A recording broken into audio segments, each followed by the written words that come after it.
أعوذ بالله من الشيطان الرجيم.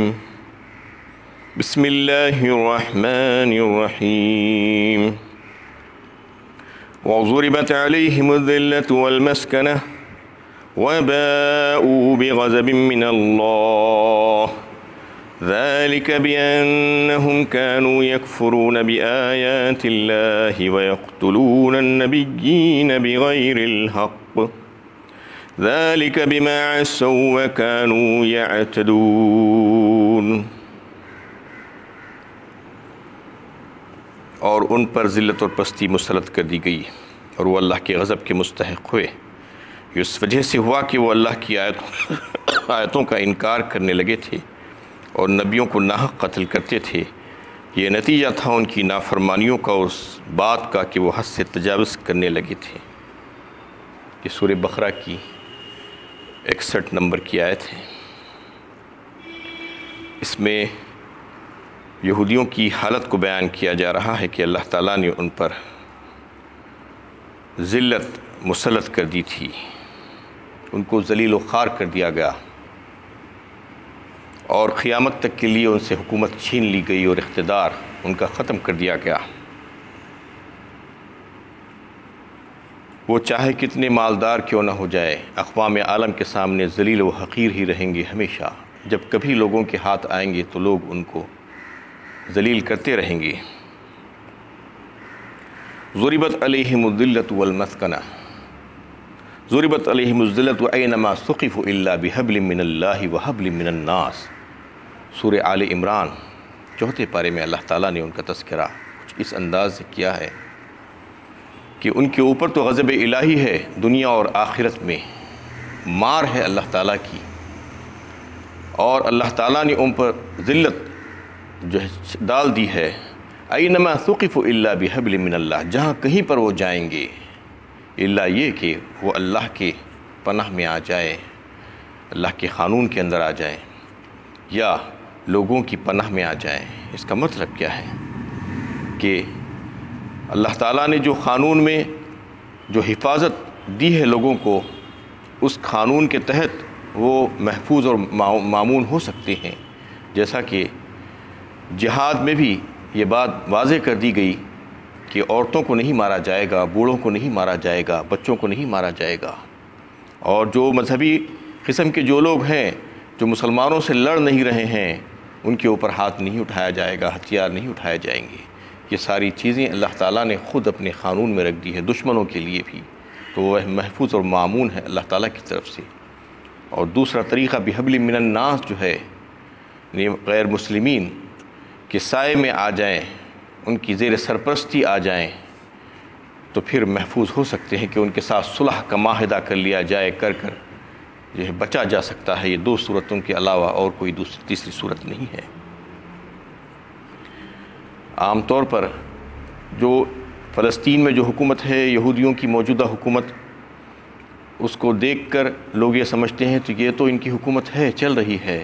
پھر دنیا میں ان کو حکومت سے نکال دیا گیا ہے، سلطنت نہیں دی گئی ہے، ان کو اقتدار سے بے دخل کر دیا گیا ہے بتایا جا رہا ہے. تو یہ جو باخبر قسم کے جو لوگ ہیں وہ اس بات کو اچھی طریقے سے جانتے ہیں کہ یہ حکومت نہیں ہے. یہ اسرائیلی حکومت جس کو نام دیا گیا ہے وہ تو برٹش اور امریکہ کی چھاونیاں ہیں، بس اس سے زیادہ اس کی کوئی حیثیت نہیں ہے. وہ اپنے وجود کو اپنے آپ 1 مہینے میں تک بھی جو ہے برقرار نہیں رہ سکتے اگر ان کا سر کے اوپر سے وہ لوگوں کا ہاتھ اٹھ جائے.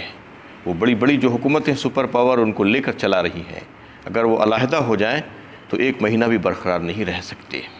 تو اس میں ان کے تعلق سے یہ بات واضح کر دی گئی کہ وہ ذلیل و خوار ہو جائیں گے اور ان کی حکومت اقتدار جو ہے ان سے چھین لیا جائے گا اور قیامت تک کا ان کو کسی قسم کی کوئی حکومت نہیں ملے گی. ویسے بھی اگر دیکھا جائے تو یہ سب سے پہلا مذہب ہے جو موسوی مذہب جو ہے، موسیٰ علیہ السلام کے ماننے والے جو لوگ تھے. اس کے بعد کے مذاہب ہیں دوسرے، عیسائیت یا اسلام یا دہریت جو بھی ہے، جو لادینیت جسے کہا جاتا ہے، اور بت پرستی و مشرکین، یہ سب کے سب بعد کے آنے والے ہیں. لیکن اس کے باوجود، یہ پہلا ہونے کے باوجود اگر آپ دنیا کے نقشے پہ دیکھیں تو دیگر مذاہب مشرق سے لے کے مغرب تک پھیلے ہوئے ہیں. کروڑوں کی تعداد میں ان کے ماننے والے ہیں، لیکن یہودی کتنے ہیں؟ 1 کروڑ کے اوپر ہیں، بس اس سے زیادہ نہیں ہیں۔ اور ان کا جو ملک جو بتایا جاتا ہے، جو اسرائیل، وہ فلسطین، اس پر یعنی زبردستی انہوں نے قبضہ کیا ہے۔ اور یہ کون کرائے ہیں؟ یہ یورپین بلاک، اسلامی بلاک کو کمزور کرنے کے لیے یعنی ایک نئی حکومت کو لا کر ان کے بیچ میں ڈال دیا گیا، تاکہ ہمیشہ سے ہمیں ان کے بیچ میں جو ہے ایک لگا رہے کانٹا۔ یہ اگر آپ دیکھیں دنیا کے نقشے میں، میپ میں، تو یہ اسرائیل ایک نقطے کے برابر بھی نہیں ہے، ایک ڈاٹ بھی نہیں ملے گا آپ کو۔ کتنا فلسطین، وہ بھی آدھا، تو اتنی ہی حکومت ہے بس ان کی۔ اور پھر کتنی تعداد میں ہے؟ بہت ہی تھوڑی اور قلیل تعداد میں۔ تو اللہ تعالیٰ نے ان کے اوپر ذلت طاری کر دی ہے۔ یہ کوئی حکومت نہیں ہے، یہ تو بس ایک چھاؤنی ہے جو کسی لوگوں کے جو ہے سر پر ہاتھ رکھنے کی وجہ سے چل رہی ہے۔ تو اس میں اللہ تعالیٰ نے واضح فرما دیا کہ ان کے اوپر غضب الہی ہے، اس وجہ سے ان کو کوئی اقتدار اور حکومت نہیں ملنے والا ہے۔ وَبَاءُوا بِغَضَبٍ مِّنَ اللَّهِ، اور اللہ تعالیٰ کا غضب کے وہ مستحق قرار دیے گئے۔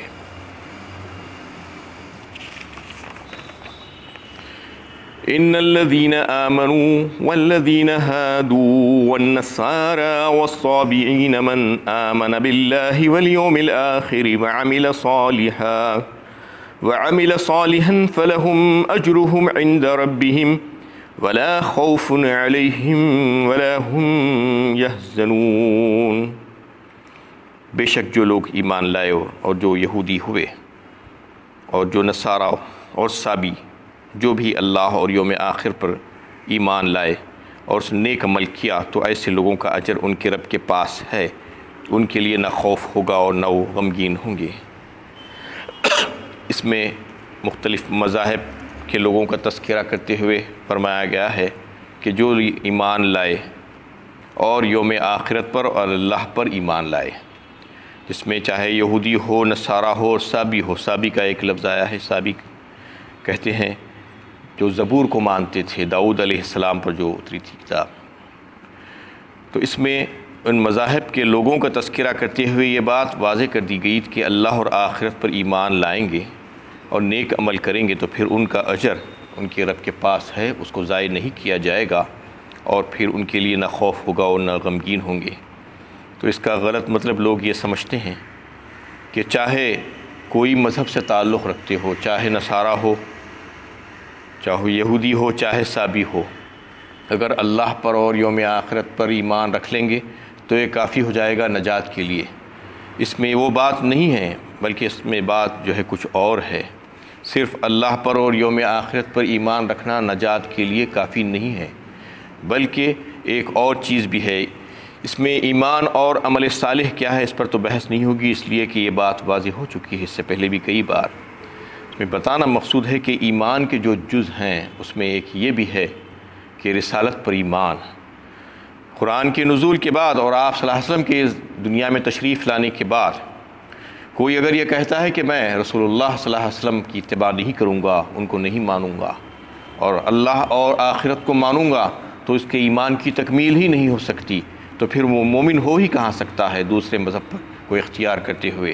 اس کے لیے ضروری ہے کہ وہ اس بات پر بھی ایمان لائے، رسول اللہ صلی اللہ علیہ وسلم کی رسالت پر، اور ان کی اطاعت ضروری ہے۔ اور پھر عمل صالح کا مطلب بھی تو یہی ہے کہ عمل صالح میں کیا ہے کہ وہ عمل جو اللہ تعالیٰ کو راضی کرنے کے لیے کیا جائے گا، تو وہ جو ہے طریقہ کون سا ہوگا؟ طریقہ محمد مصطفیٰ صلی اللہ علیہ وسلم کا۔ اس کے علاوہ دیگر اور کوئی طریقہ اختیار کیا جائے گا تو وہ قابل قبول نہیں ہوگا۔ تو ایمان میں بھی اور عمل صالح میں بھی، دونوں میں یہ بات ضروری ہے کہ اللہ کے نبی صلی اللہ علیہ وسلم پر ایمان لایا جائے اور انہی کا طریقہ اختیار کیا جائے اور انہی کی اتباع کی جائے۔ اس کے بغیر نجات ممکن ہی نہیں ہے۔ اور اگر کوئی ایسا سمجھ رہے ہیں کہ اس کے بغیر نجات ہو سکتی ہے تو یہ ان کی غلط فہمی ہے، ایسا ممکن نہیں ہے۔ اس میں یہ بات واضح کر دی گئی ہے۔ وَإِذْ أَخَذْنَا مِيثَاقَكُمْ وَرَفَعْنَا فَوْقَكُمُ الطُّورَ خُذُوا مَا آتَيْنَاكُمْ بِقُوَّةٍ وَاذْكُرُوا مَا فِيهِ لَعَلَّكُمْ تَتَّقُونَ۔ یاد کرو جب ہم نے طور کو تمہارے اوپر اٹھا کر تم سے پختہ عہد لیا تھا، جو کتاب ہم نے تمہیں دی ہے اسے مضبوطی سے تھام لو، اور جو ہدایت اس میں درج ہے انہیں یاد رکھو تاکہ اللہ کے غضب سے بچو۔ جب موسیٰ علیہ السلام کو توریت دی گئی تو توریت لے کر اپنی قوم کے پاس آئے، اور آ کر انہوں نے وہ کتاب کی تعلیم شروع کی، تو اس میں جو احکامات تھے وہ احکامات ذرا سخت تھے، لیکن وہ ضروری تھا اس قوم کے لیے کہ ویسے ہی احکامات دیے جائیں، لیکن انہوں نے اس کو ماننے سے انکار کیا۔ کیسے انکار کیا؟ سب سے پہلے تو جب کتاب مل رہی تھی تو اس وقت ہی یہ کہہ رہے تھے کہ ہم اس بات کو نہیں مانتے جب تک کہ ہم اپنے کانوں سے سن نہ لیں کہ واقعی میں یہ اللہ کا کلام ہے، اور اللہ تعالیٰ خود اگر ہمیں کہہ دیں کہ میری کتاب ہے تو پھر ہم اس کو مان لیں گے۔ اور پھر جب ان کو کوہ طور پر بلایا گیا، ان میں سے ان کے 70 سرداروں کو منتخب کر کے کلام الہی کو سنانے کے لیے، تو جب وہاں پر گئے اور سنے، اس کے بعد انہوں نے آ کر اس کی گواہی دی کہ واقعی میں یہ اللہ کا کلام ہے، لیکن اس کے ساتھ ساتھ یہ بات بھی ملا دی کہ اللہ تعالیٰ نے یہ بھی کہا ہے کہ تم اس میں سے جس پر چاہے عمل کر لو، اور جس پر تم عمل نہیں کر سکتے اس کے لیے تمہارے لیے معافی ہے۔ یہ بات انہوں نے اس میں ملا کر لوگوں کے سامنے پیش کر دی، کیونکہ وہ لوگوں میں جو ہے فطری جبلی طور پر یہ شرارت بھی تھی، اور پھر احکامات ذرا سخت بھی تھے، پھر یہ بات بھی سامنے آ گئی تھی، اس کا بھی ہیلا، یہ تینوں چیزیں ملا کر انہوں نے بالکل صاف طور پر انکار کر دیا کہ ہم اس کتاب پر اب عمل نہیں کر سکتے، یہ کتاب پر عمل کرنا ہمارے بس کی بات نہیں ہے۔ تو اس وقت اللہ تعالیٰ نے فرشتوں کو حکم دیا کہ کوہ طور کے ایک بڑے ٹکڑے کو اٹھا کر ان کے سر پر مسلط کر دو، معلق کر کے کھڑا کر دو، اور کہو ان سے مانتے ہو یا نہیں مانتے ہو۔ یہ ان کے اوپر جو ہے کوہ طور کا کو اوپر کیا گیا تھا، اس میں اسی کا تذکرہ ہے۔ وَرَفَعْنَا فَوْقَكُمُ الطُّورَ، اور جب دیکھے وہ کہ سر پر گر رہا ہے تو کہا کہ مانتے ہیں، چاروں چار جو ہے اس پر راضی ہو گئے۔ وَاذْكُرُوا مَا فِيهِ لَعَلَّكُمْ تَتَّقُونَ، تاکہ تم اللہ کے غضب سے بچو۔ اس میں ایک بات جو آئی ہے کہ زبردستی ان کے سر پر کوہ طور کو معلق کر کے ان سے یہ عہد لیا گیا تھا، تو لوگ یہ کہیں گے کہ کیا دین میں اکراہ اور جبر ہے؟ لا اکراہ فی الدین کہا گیا ہے، دین میں اکراہ اور جبر بالکل بھی نہیں ہے جب تک کہ آپ اس میں داخل نہ ہو جائیں۔ جب آپ داخل ہو جائیں گے اپنی خوشی سے اور رضامندی سے اور رغبت سے، تو پھر اس کے جو اصول ہے اس کو ماننا پڑے گا۔ آپ بغاوت اور سرکشی نہیں کر سکتے، وہاں پر غداری نہیں کر سکتے۔ غداروں کی سزا ہر حکومت میں الگ ہوتی ہے دوسرے مجرموں کے مقابلے میں، ویسے ہی اسلام میں بھی ہے، جو غداری کرتا ہے، جو بغاوت کرتا ہے، اس کی سزا قتل ہے۔ جیسا کہ مرتد کے بارے میں بھی جو ہے آپ جان سکتے ہیں کہ مرتد کی سزا کیا ہے، قتل ہے۔ لوگ یہ کہیں گے کہ ارے وہ تو اسلام سے پھر گیا ہے، آپ کو کیا لینا دینا ہے، دین میں اکراہ نہیں ہے، جبر نہیں ہے۔ اسلام میں آیا کیوں تھا؟ پہلے سوچ سمجھ کے آنا ہے، اگر آیا ہے تو پھر اس کی ساری باتوں کو ماننا ہے، اگر نہیں مانے گا تو اگر اسلامی حکومت ہے تو وہ مرتد کو قتل کر دیا جائے گا، جبکہ کفر کی سزا قتل نہیں ہے۔ کوئی اگر انکار کر رہا ہے تو ٹھیک ہے، انکار کرنے دو، وہ بھگتے گا، یہ کہا گیا ہے۔ لیکن اسلام لانے کے بعد، مسلمان ہونے کے بعد، یہ دعویٰ کرنے کے بعد بھی، اور اپنی خوشی اور رغبت اور رضا سے جو ہے آیا ہے اسلام میں، اس کے باوجود اگر اس قسم کی حرکتیں کرتا ہے تو پھر اس کی سزا بھی بڑی سخت ہوگی۔ تو اس میں بھی ویسی ہی سزا ان کے لیے دی گئی تھی۔ ثم تولیتم من بعد ذلك فلولا فضل الله عليكم ورحمته لكنتم من الخاسرين۔ پھر اس قول قرار کے بعد تم اپنے عہد سے پھر گئے، اور اگر تم پر اللہ کا فضل اور اس کی رحمت نہ ہوتی تو تم تباہ ہو چکے ہوتے۔ اس میں اللہ تعالیٰ فرما رہے ہیں کہ اتنا پختہ عہد لیا گیا تھا تم سے، اس کے باوجود بھی تم اس پر برقرار نہیں رہ سکے۔ یہ اللہ کا فضل ہے کہ اللہ تعالیٰ کی رحمت عامہ دنیا میں سب پر چل رہی ہے۔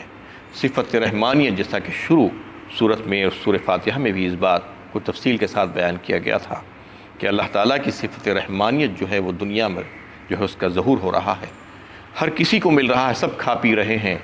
اللہ تعالیٰ اپنے فضل و کرم سے اپنی رحمت کو جو ہے نچھاور کر رہے ہیں، چاہے اس کی نافرمانی کرے، چاہے اس کی بغاوت اور سرکشی کرے، اس کو بھی دیا جا رہا ہے، اپنوں کو بھی دیا جا رہا ہے۔